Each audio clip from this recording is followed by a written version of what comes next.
देवेंद्र फडणवीस यांना कदाचित कोणी सांगितलं नसेल, परंतु जिथून मुंब्र्याचा रस्ता सुरू होतो तेथेच राजमाता जिजाऊ, संत तुकाराम महाराज, छत्रपती शिवाजी महाराज, महात्मा फुले, राजश्री शाहू महाराज, डॉक्टर बाबासाहेब आंबेडकर, सावित्रीबाई फुले यांचं मोठं चित्रशिल्प आणि महाराष्ट्राचा नकाशा आपण उभारला आहे. आता निवडणुकीत भाषणं ठोकून मुंब्र्याला बदनाम केलं जात आहे. फडणवीस यांनी आपल्याला पुतळा द्या, सरकारची परवानगी द्या, मी तुम्हाला मुंब्र्यात पुतळा उभारून दाखवतो, अशा शब्दात राष्ट्रवादी काँग्रेसचे राष्ट्रीय सरचिटणीस तथा मुंब्रा कळवा मतदारसंघातील महाविकास आघाडीचे उमेदवार डॉक्टर जितेंद्र आव्हाड यांनी देवेंद्र फडणवीस यांना प्रतिआव्हान दिलं आहे. उपमुख्यमंत्री देवेंद्र फडणवीस यांनी मंगळवारी उद्धव ठाकरे यांना आव्हान देताना मुंब्र्यात छत्रपती शिवाजी महाराजांचा पुतळा उभारण्याचं आव्हान दिलं होतं. त्यावर डॉक्टर जितेंद्र आव्हाड यांनी फडणवीस यांना प्रतिआव्हान दिले. मुसलमानांना कायम वाईट नजरेतून पाहायचं ही छत्रपती शिवाजी महाराजांची शिकवण नसल्याचं आव्हाड यांनी सांगितलं. छत्रपती शिवाजी महाराज यांच्यासोबत औरंगजेबाच्या दरबारात गेलेला मदारी मेहतर हा देखील मुसलमानच होता. त्या उद्धव ठाकरे यांना जे आव्हान दिलं आहे ते आपण स्वीकारतो. तुम्ही आपल्याला पुतळा आणि सरकारी परवानग्या द्या, आपण पुतळा उभारतो आणि पुतळ्याचं अनावरण करायला उद्धव ठाकरे यांना बोलावतो. परंतु कृपा करून मुंब्र्याला बदनाम करू नका. मुंब्र्याला बदनाम करण्याची जी सवय लागली आहे ती दूर करण्यासाठी बदललेलं मुंब्रा एकदा बघायला जा. मुंब्र्यात तुमचं स्वागतच होईल, हेही आपण तुम्हाला सांगतो. आपण कळवा मुंब्र्याचं प्रतिनिधित्व करतो, जिथे 50% मुस्लिम आणि 50% हिंदू आहेत. परंतु कृपया मुंब्र्याला बदनाम करू नका. मुंब्र्यात कोणीही छत्रपती शिवाजी महाराजांचा विरोधक राहत नाही. मतांसाठी हिंदू मुस्लिम तुष्टीकरण करू नका, असंही जितेंद्र आव्हाड यांनी सांगितलं. राम मंदिराच्या उभारणीत भ्रष्टाचार झाल्याने आता छत गळत आहे. आपण देखील 28 मंदिरं बांधली आहेत, परंतु त्याचा गाजावाजा करत नाही. मुंब्रा स्टेशनच्या बाजूला सुंदर मंदिर बांधले. लोकांकडून वर्गणी गोळा करून तुळजाभवानीचं मंदिर बांधत आहोत. देव हृदयात असावा लागतो, त्याचं प्रदर्शन करायचं नसतं. आपण हिंदू आहोत, परंतु मंदिराच्या नावावर द्वेष पसरवणारा नाही, असंही त्यांनी सांगितलं. संविधानाबाबत त्यांना छेडला असता जे राहुल गांधी यांनी संविधान दाखवलं होतं त्याचा रंग लाल का आहे याचा अर्थ त्यांनी यावेळी समजावून सांगितला. लाल रंगाचा अर्थ प्रेम, हृदय, क्रांतीचा रंग लाल आहे, असंही त्यांनी सांगितलं. आमचं रक्त सळसळतं आहे, कारण तुम्ही संविधान बदलणार म्हणून हृदयाचा रंग लाल आहे. त्याचा काय नक्षलवाद्यांशी संबंध आहे का? लहान पोरांसारखे खेळ करतात. राज ठाकरे म्हणाले होते की मदरशांमध्ये मशीन गन मिळतील, परंतु आजही माझं म्हणणं आहे की मदरशांमध्ये वस्त्राही मिळणार नाही. तुम्हाला हिंदू मुसलमानांच्या नावानं भडकवायचं असल्याचंही आव्हाड यांनी सांगितलं.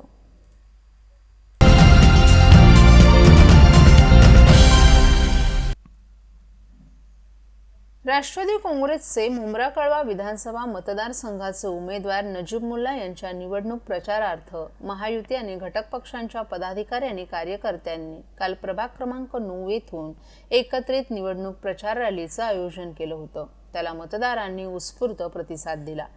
या रॅलीत शिवसेना जिल्हाप्रमुख गोपाल लांडगे, उपनेते दशरथ पाटील, शहरप्रमुख नरेंद्र शिंदे, उपशहर प्रमुख मनोज लासे, स्थानिक नगरसेवक उमेश पाटील, राजेंद्र साप्ते, गणेश साळवी, विजया लासे, अनिता गौरी, गणेश कांबळे यांच्यासह मोठ्या संख्येनं महायुतीचे पदाधिकारी आणि कार्यकर्ते जोशपूर्ण वातावरणात उपस्थित होते.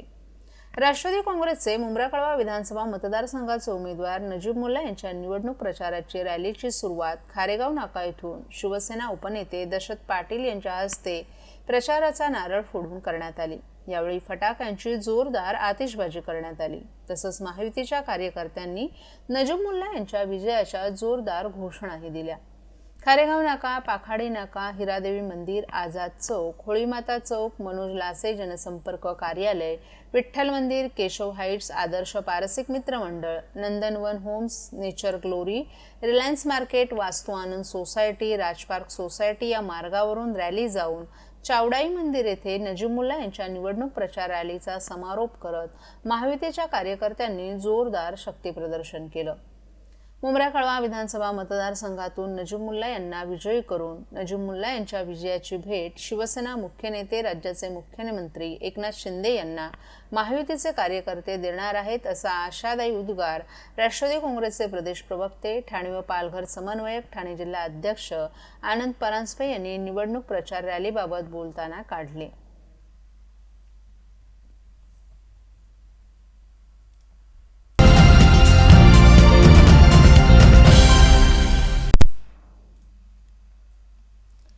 संपूर्ण महाराष्ट्रात प्रचाराची धुरा सांभाळणाऱ्या राज्याचे मुख्यमंत्री एकनाथ शिंदे यांच्या प्रचारासाठी त्यांच्या सौभाग्यवती लता एकनाथ शिंदे यांनी देखील कंबर कसली आहे. कोपरी पाचपाखाडी विधानसभा मतदारसंघाचे शिवसेना महायुतीचे उमेदवार एकनाथ शिंदे यांच्या प्रचारार्थ काल मंगळवारी किसननगर येथून निघालेल्या भव्य प्रचार रॅलीत लता शिंदे या देखील सहभागी झाल्या होत्या. कोपरी पाचपाखाडी मतदारसंघातील शिवसेना, भाजप, राष्ट्रवादी, रिपाई महायुतीचे उमेदवार राज्याचे मुख्यमंत्री एकनाथ शिंदे आणि उद्धव बाळासाहेब ठाकरे गटाचे केदार दिघे असा सामना होणार आहे. या मतदारसंघात एकनाथ शिंदे यांचा वरचष्मा असून कोपरी ते वागळे स्टेट पट्ट्यात शिवसेना कार्यकर्त्यांचं प्रचंड जाळं आहे. त्यामुळे ही लढत एकतर्फी होत असल्याची चर्चा आतापासूनच सुरू आहे. एकीकडे स्वतः मुख्यमंत्री एकनाथ शिंदे राज्यभरातील शिवसेना आणि महायुतीच्या उमेदवारांसाठी जीवाचं रान करत आहेत, तर दुसरीकडे एकनाथ शिंदे यांच्या प्रचाराची धुरा त्यांच्यात सौभाग्यवती लता शिंदे यांनी आपल्या शिरावर घेतल्याचं दिसत आहे.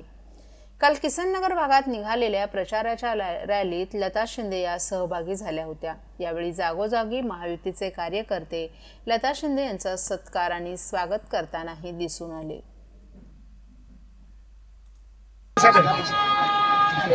प्रतिसाद चांगला आहे. तुम्ही तर बघताय प्रतिसाद कसा आहे. पाठीमागे सगळ्या महिला, लाडक्या बहिणी, लाडके भाऊ.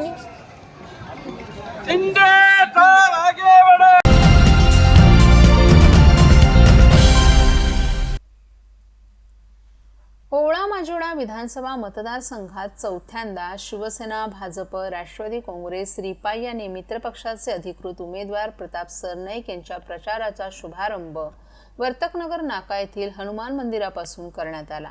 या प्रचार रॅलीत मतदारसंघातील ज्येष्ठ नागरिक, महिला, युवक आणि बालकांनी उत्स्फूर्त प्रतिसाद दिला. शिवाय शिवसेना, भाजप, राष्ट्रवादी काँग्रेस, रिपाई आणि मित्रपक्षाचे कार्यकर्ते आणि पदाधिकारी देखील मोठ्या संख्येने या रॅलीत सहभागी झाले होते.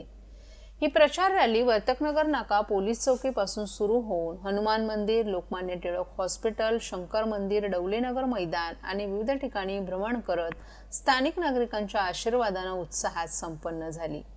एनजी हिल, राजा शिवाजी विद्या मंदिर शाळा, परेरा नगर, चैतीनगर शाखा आणि लक्ष्मी पार्क अशा विविध भागांमध्ये नागरिकांनी रॅलीला भरभरून प्रतिसाद दिला, ज्यामुळे उमेदवारांना चौथ्यांदा विधानसभेत विजयाचा आत्मविश्वास मिळाला. या रॅली दरम्यान ज्येष्ठ कार्यकर्ते, महिला आणि वृद्धांचे सन्मानपूर्वक स्वागत करण्यात आलं, तसंच त्यांच्यासोबत संवादही साधण्यात आला. या सर्वांनी उमेदवारांसाठी विजयाच्या शुभेच्छा दिल्या, ज्यामुळे प्रचाराचा उत्साह आणखीनच वाढलेला दिसून आला. कसा प्रतिसाद मतदारांचा? मी स्वतःला नशीबवान समजतो की 1997 साली ह्याच परिसरातून मी पहिल्यांदा नगरसेवक झालो आणि सातत्याने ह्या परिसरातून जनतेनं मला एकदा, दोनदा नव्हे तर 7व्यांदा निवडून दिलं. 3 वेळा नगरसेवक आणि 3 वेळा आमदार म्हणून विधानसभेवर पाठवलं आणि आता परत एकदा विधानसभेची निवडणूक लढवत आणि मला खात्री आहे की ह्या निवडणुकीमध्ये सर्वसामान्य नागरिक, सर्वसामान्य मतदार मला 1 लाखापेक्षा जास्त मताधिक्याने निवडून येतील. कारण एवढं बहिणींचं प्रेम आहे, एवढं नागरिकांनी गेल्या 30 वर्षापासून माझ्यावर प्रेम केलंय आणि ते प्रेमाची पावती म्हणून ह्यावेळेस नक्कीच मोठ्या मताधिक्याने मी विजय घेईन.